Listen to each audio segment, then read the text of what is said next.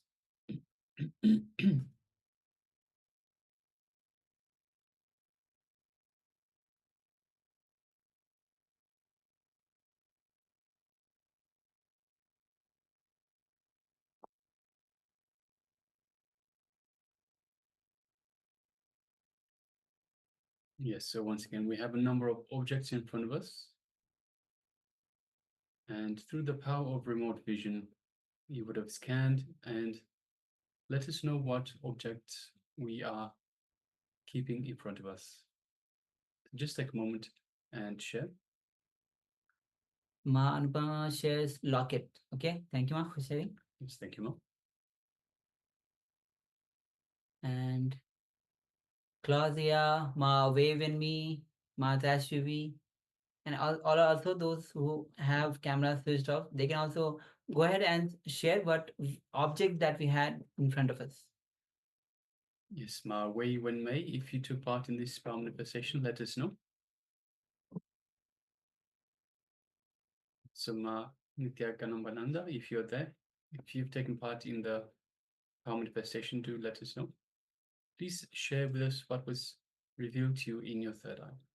So this power of remote vision, once again, all powers, in fact, are from the space of oneness with Paramashiva, who is the ultimate divinity, the ultimate super consciousness. And of course, oneness and feeling connection with Swamiji, who is the very embodiment of Paramashiva himself.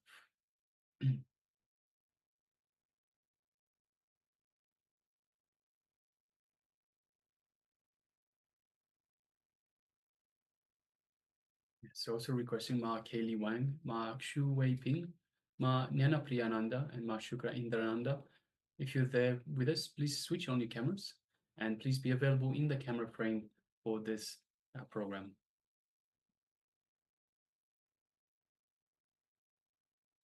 So you can still go ahead and share.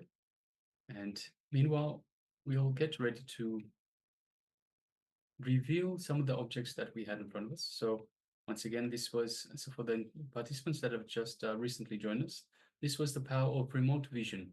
The acharyas, ourselves, we have a number of objects in front of us, and we requested participants to, through the power of remote vision, scan what it is we have in front of us. Also, Martash, please let us know. So you had some issue, you had some question, something that needs addressed. Please let us know, Ma. We're still waiting on your message.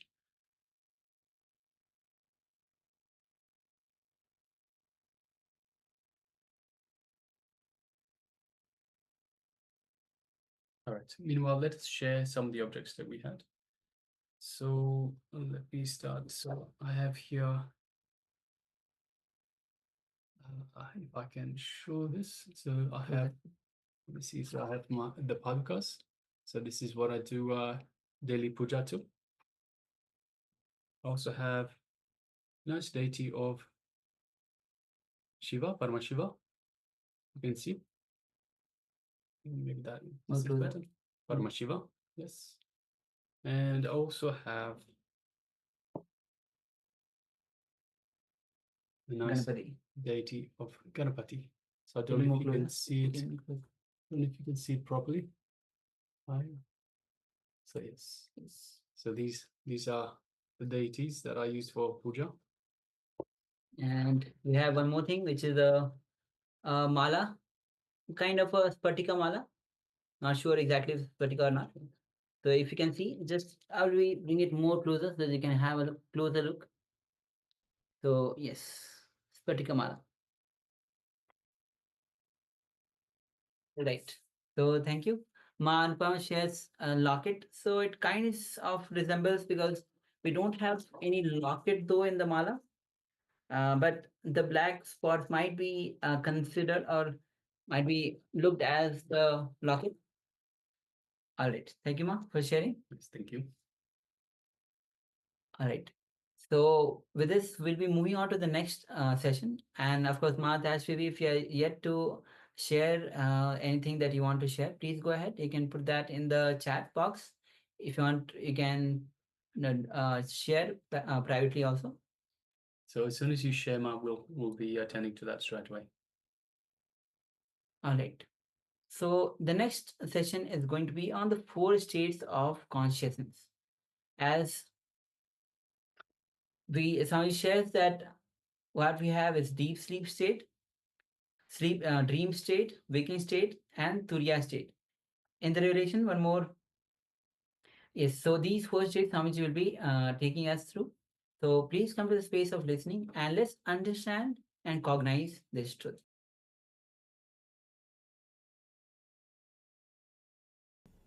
You will neither have physical depression, means the chronic fatigue, deep lethargic feeling, and all these things, and nor the mental depression.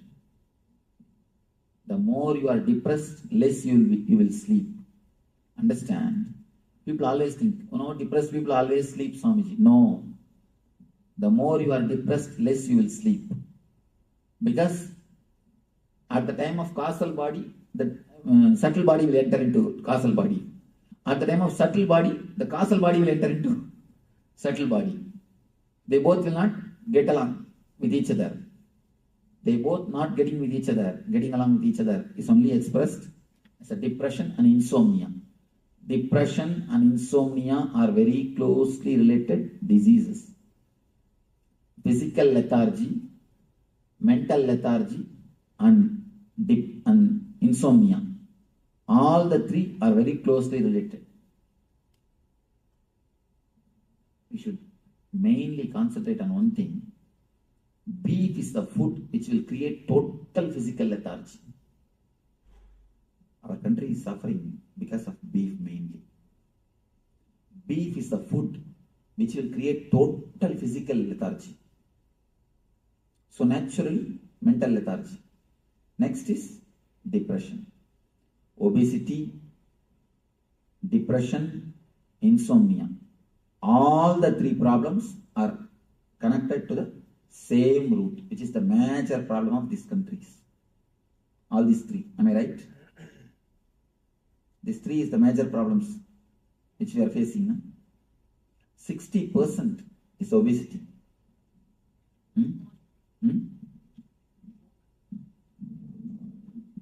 All the 3 are related to the same root, causal body and beef. These 2 helps totally. All these 3. Some people get it and they don't eat beef. Vegetarians get it too. Vegetarians also become obese. Then they must be eating so much of food. Beef, if you eat even less, you will have. The quantity may be too much. I am telling about 1 or 2 reasons. There are many other reasons.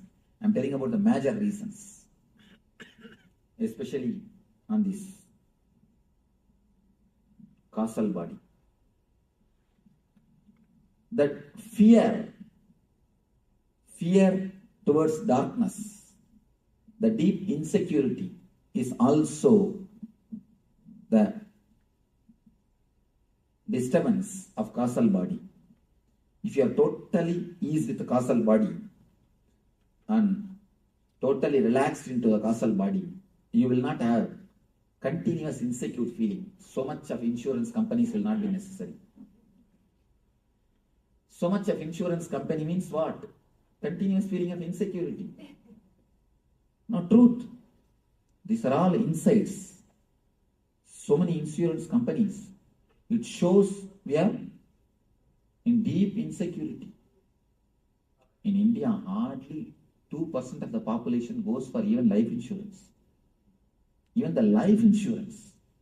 Leave about anything else, which is basic. Car insurance and all, you can't imagine. At least I have not heard. I have 3 cars in the ashram. I have not even heard the word car insurance, and I never did also. We have 3 cars in the ashram. We never did. And still now I don't have life insurance. I can be sure about that. In the ashram we have 50 people. In that 50, not even one is having life insurance. Even the life insurance we don't have. And here I am surprised to see the whole lifestyle. You can't imagine there can be somebody who will not have life insurance. Huh? Well, I think anybody who doesn't have children doesn't really need it. I mean, But in this country, it is almost a man without having any insurance. Can you imagine?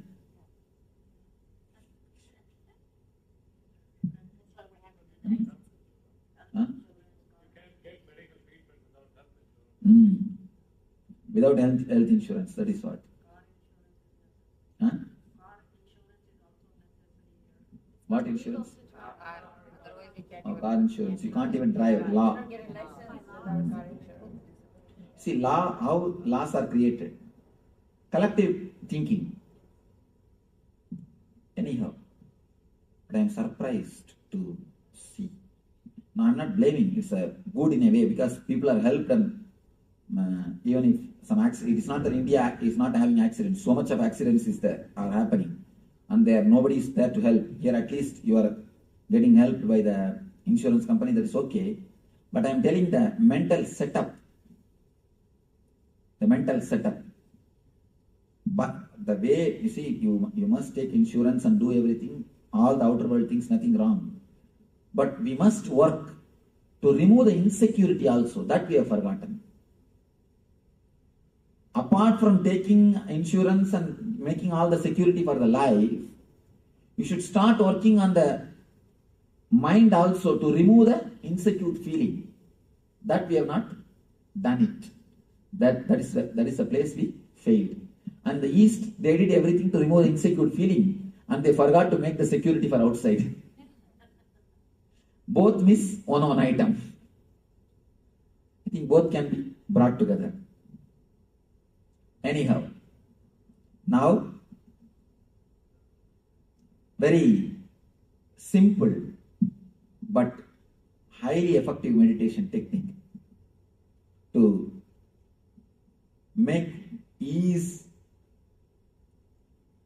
and relaxed feeling into the causal body.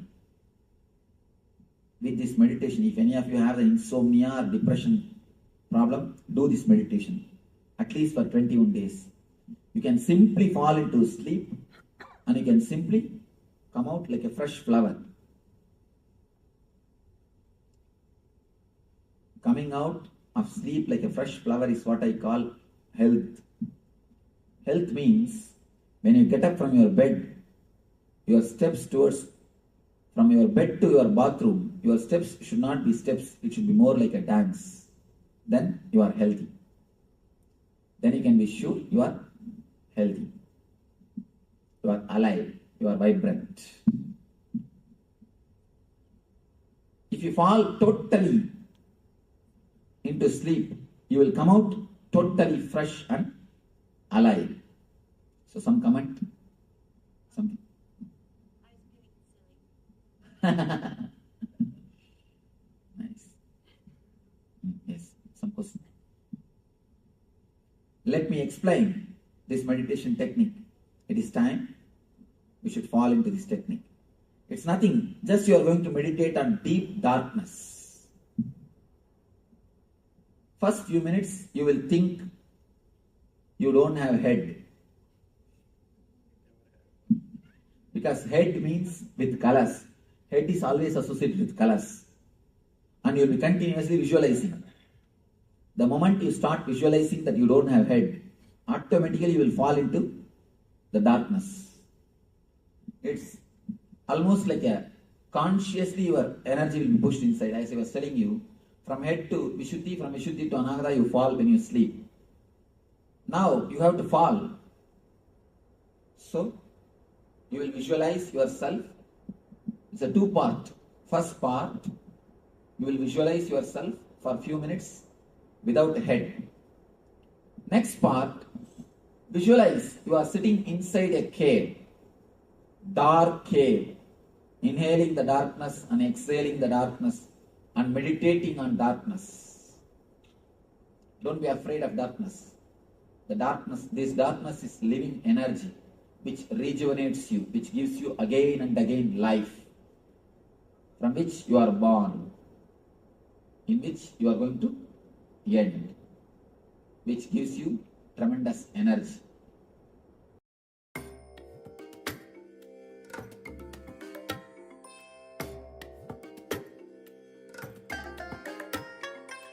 I bless you all.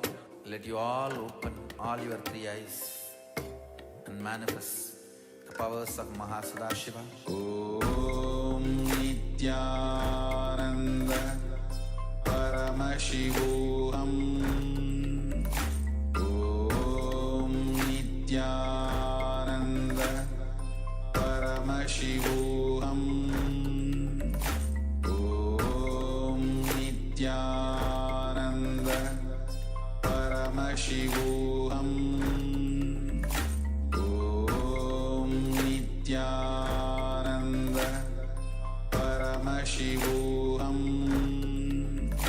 Om Nithyananda Paramashivoham. Om Nithyananda Paramashivoham. Om Nithyananda Paramashivoham. Om Nithyananda Paramashivoham.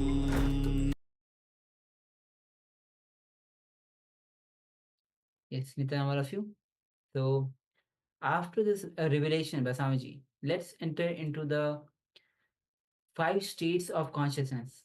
So there's going to be activity where Swamiji will be understanding the 5 states of consciousness, and we'll be having a small activity here where you'll be drawing the 5 states of consciousness as a table so that we understand. All right. So Swamiji mentions that with thought and with the idea of I exist, I consciousness, when you have both the thoughts and the I identity, this state is called as thinking state or waking state or the Jagrat state, or which state we are in right now, where I consciousness exists and thoughts exist. Second, with thoughts without the I consciousness or the without I exist, that is the dream state or sapna, means the state when we sleep and we dream. That's a dream state where we have the thoughts but there's no I consciousness. That is dream state. Third is shushupti or deep sleep state. There neither the idea of I exists, neither the thought exists. So that is the deep sleep state. Fourth, where the idea I exist is also there, I consciousness, and without thoughts, there is no thoughts. That is state of consciousness is Turiya. Turiya itself means fourth. There's no meaning to it. So where I consciousness, the I consciousness is there, but there is no thought. Fifth is Turyatita, means not only you are awake, where I consciousness exists and there's no thought, you are alive. You can move anything you want. Yes, so Swamiji mentioned the first 4 steps and just touched on the Turyatita. So Turyatita is beyond Turya. So Turya means just the 4th state. It doesn't actually have a name as such. Turyatita is beyond this 4th step as well.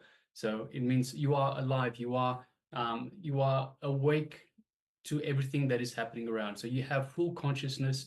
So you have the idea of I. You have no thoughts, but you also have full consciousness, full awareness of everything and anything that is in and around you.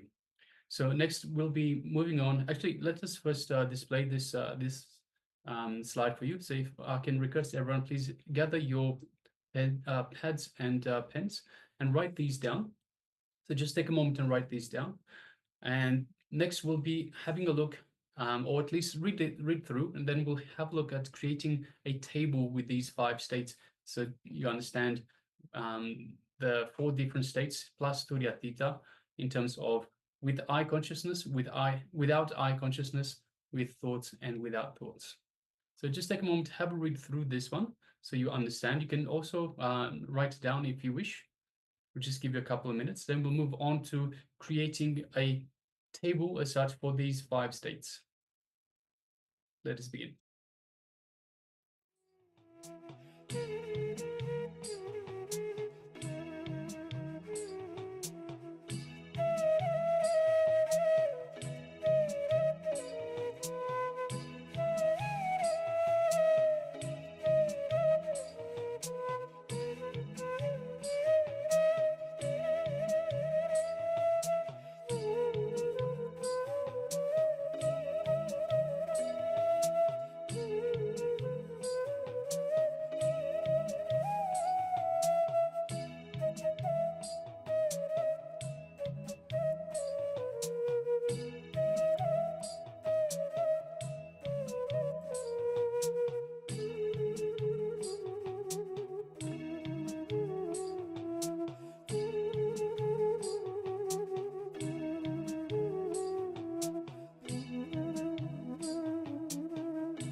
Yes, so now let us represent these 5 states of consciousness as a table. So as you can see, we have on the left-hand side with I identity and without I identity. And at the top, we have with thoughts and without thoughts. So we have the waking state or Jagrat, a deep dream state or Swapna, a deep sleep state or Shushupti, and the conscious state, which is Turiya. And beyond Turiya, we have Turyatita. So take a few minutes, a few moments, and write this down. Note this down for your own reference. Let us begin.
Yes, you can now relax. So I hope you all had a chance to write this down, a representation of the 5 different conscious states. So the 4 normal conscious states plus Turyatita, the 5th, which is beyond Turya, beyond the state of Turya. So we'll be using these. So this is for your reference. We'll be using these and referring to these throughout the program, the Paramashivoham program. So I hope you've had a chance and written it down. Right. Now, Klaus, Aya, you were writing. So Aya, it's in terms of body scanning. We have dedicated third eye readings where this can be done. So we have acharyas that scan and heal you at the same time. The best thing to do, we'll let you know when the next third eye readings, third eye power manifestations are happening, and you can come along to that. So they'll scan you, they'll scan through your entire body, and they'll also provide you with some healing. So if that's okay, Ian, we'll let you know. We'll let you know when these are. So we'll ask to see, and we'll let you know. Okay, thank you.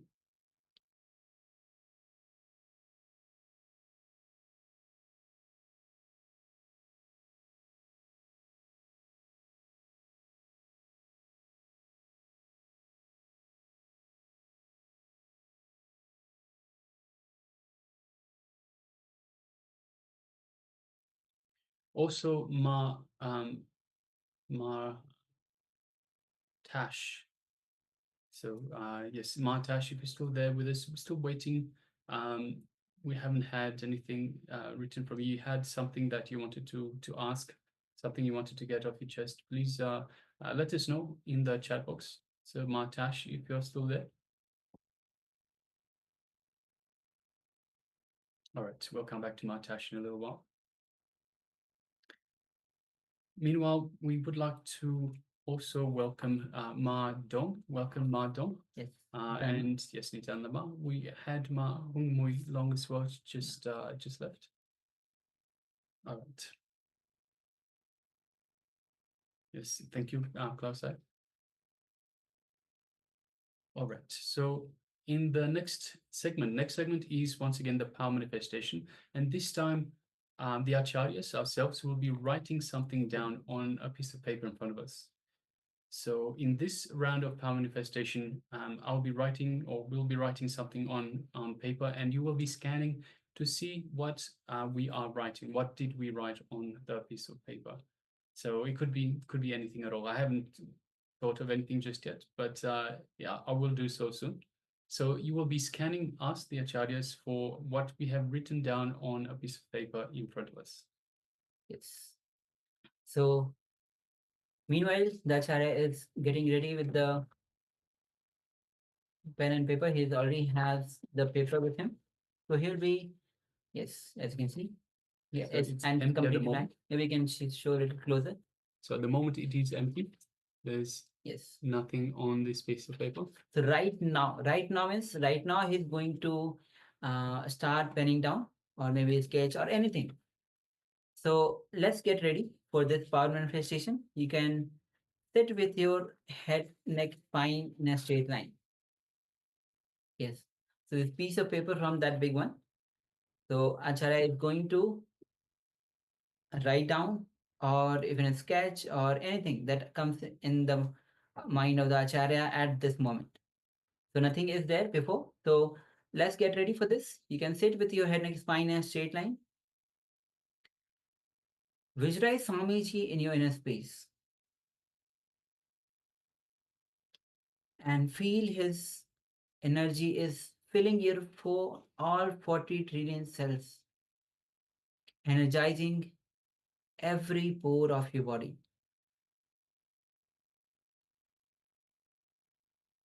Feel his love and compassion flowing throughout your whole body.